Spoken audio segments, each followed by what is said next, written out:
there are actually four arguments against a routine use outside of trials. The first one is safety concerns. It is said that there is no bleeding signal, but I think this is misleading. We should not forget that these ideas or this evidence comes from observational data, and we only have observational data, or we have indirect data like a study on called ARISE or MOST. Those trials examine adjunctive agents like agatroban or eptafibatide, but they have actually nothing to do with the question we are dealing with here, which is thrombolysis while the patient is on DOAC use. And then there are animal models. I can only warn everybody to take too much attention to, pay too much attention to animal studies. We know from experience that what's safe in animals might not be in humans.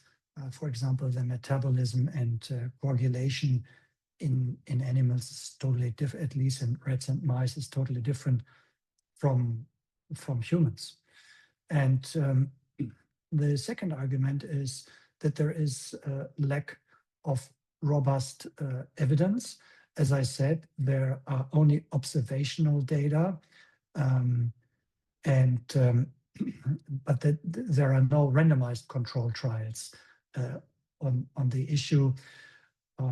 There are some interesting, methodologically wise, sophisticated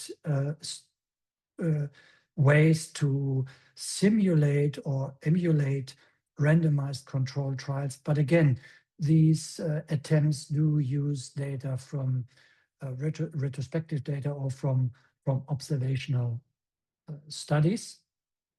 And we have learned many times that in the past we had promising results from observational trials, but they were then disproven by randomized control trials. So my point is we should be careful.